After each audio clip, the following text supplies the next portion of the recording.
Pemirsa,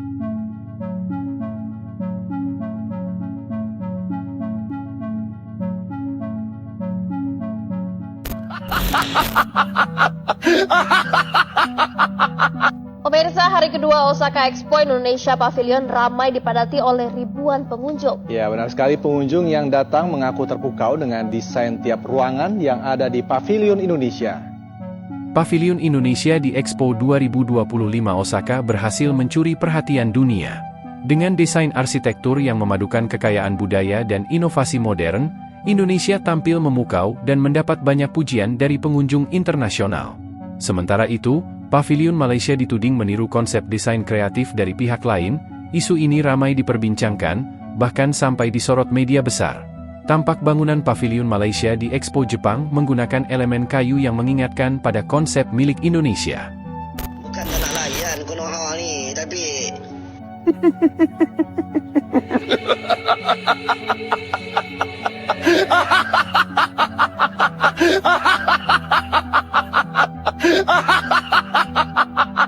Pemirsa, hari kedua Osaka Expo Indonesia Pavilion ramai dipadati oleh ribuan pengunjung. Ya, benar sekali, pengunjung yang datang mengaku terpukau dengan desain tiap ruangan yang ada di Pavilion Indonesia. Indonesia Pavilion hari kedua masih mendapat sambutan positif dari para pengunjung Osaka Expo. Bahkan antrian panjang untuk masuk ke dalam pavilion terlihat sejak pagi hingga sore.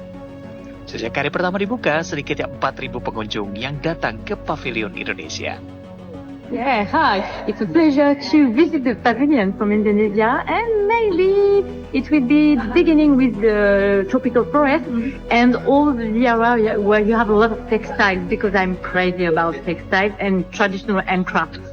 Selama 6 bulan pelaksanaan World Osaka Expo, Indonesia akan membawa pengunjung menyusuri 3 area utama: nature, culture, and future. So I'm actually Indonesian, but I moved to Canada when I was young, and I haven't been home in a long time. And as soon as I came through that jungle area, which I haven't seen in any of the other pavilions, I felt like at home. Pemerintah Indonesia menargetkan Pavilion Indonesia akan menarik 2,8 sampai 3,5 juta pengunjung dengan potensi transaksi di berbagai sektor, baik kreatif ekonomi, teknologi hijau, hingga pariwisata.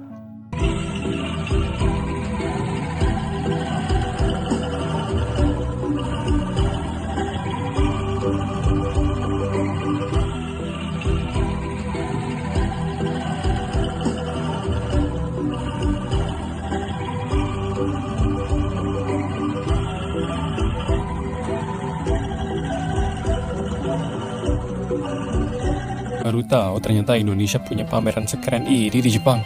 Sampai ada hutannya loh di dalam. Teman aku yang dari Thailand aja sampai terkaget-kaget.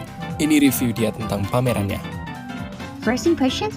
A long line. They start with dancing, and then my friends start joining those Indomie gangs too. Oh, nice. They serve kopi. So hot. Are they trying to teach me about global warming through kopi? The doors finally opens. The rainforest? So, wow, everybody was shocked. Okay, now I'm expecting to see Komodo and Lumpur. Ooh, feel like traveling from Sumatra to Papua now. So good. Oh wait, is it Nusantara? Is this a new capital city? Oh, do they have enough infrastructure? Oh, is this Batik? Oh, good. The port pool? I love it, but next time, can I request Jogo Anwar movies too? Like, or not, Satan. At the end, wait, there's no nasi goreng here? Bro, you make me walk for many floors with no nasi goreng. What you doing when you meet people? Disappointed. Conclusion? Amazing experience. Very creative, but no nasi goreng, so 9.5 out of 10. Kementerian Pelaburan, Perdagangan dan Industri MITI jalankan siasatan berhubung dakwaan konsep reka bentuk Pavilion Malaysia untuk Expo Dunia 2025 di Osaka telah digunakan tanpa kebenaran. Dalam satu kenyataan pada Sabtu, MITI memaklumkan siasatan bagi mengumpul serta mengesahkan semua fakta berkaitan dakwaan yang tular di media sosial. MITI menjelaskan semua fakta berkaitan dakwaan individu tersebut dikumpul dan disahkan dengan teliti. Kementerian turut menegaskan bahawa pihaknya memandang serius terhadap dakwaan berkenaan. Kementerian juga akan menggunakan segala hak undang-undang yang tersedia sekiranya tindakan sedemikian diperlukan untuk mempertahankan integriti serta kepentingan negara. MITI maklumkan tindakan undang-undang akan diambil apabila perlu bergantung kepada hasil siasatan dan bukti yang dikumpulkan sepanjang proses tersebut berlangsung. Dakwaan tersebut melibatkan seorang pereka tempatan yang mendakwa bahawa konsep reka bentuk asal Pavilion Malaysia telah digunakan tanpa kebenaran dalam penyediaan projek untuk Expo Dunia 2025. Expo Dunia 2025 Osaka merupakan platform penting bagi Malaysia untuk mempamerkan keupayaan dalam pelaburan, perdagangan dan inovasi di peringkat global selain menarik pelabur berkualiti tinggi ke negara ini.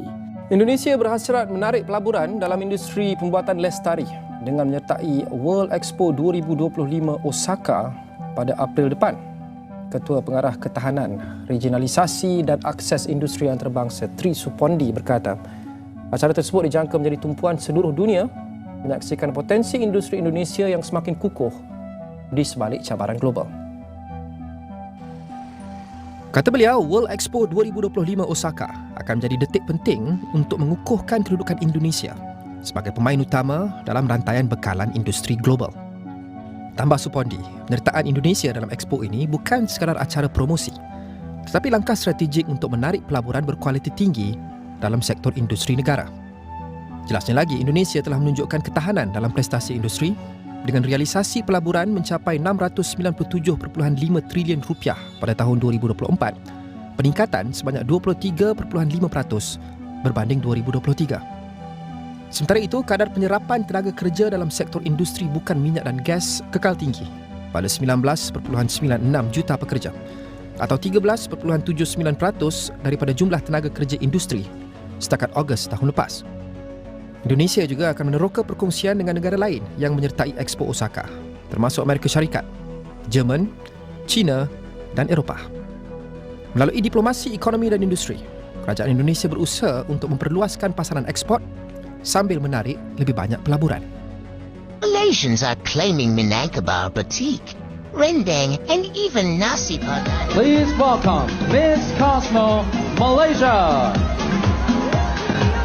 Her outfit is inspired by traditional outfit known as Minangkabau from Negeri Sembilan, Malaysia. Saya tahu Indonesia punya pahlawan hebat banget, tapi orang yang hebat banget yang harus kita acknowledge. Bahwa pernah ada pemuda Maluku namanya Henry. Yang menarik ini, yang diangkat justru sosok yang selama ini mungkin nggak banyak orang tahu. Yang lucu Ustaz, Malaysia mengklaim dengan nama Panglima Awang. Sebenarnya novel yang dibuat oleh Aminur Rashid. Dan lucu, Malaysia ini memang bangsa pengklaim. Jadi kalau kita ke Melaka, ada jalan Panglima Awang. Panglima Awang itu maksudnya Enrique. Dia sebenarnya Panglima Awang. Ada patungnya Panglima Awang. Situasi ini membuat Indonesia semakin percaya diri menampilkan keunggulannya, sekaligus membuktikan bahwa kreativitas lokal mampu bersaing di panggung dunia.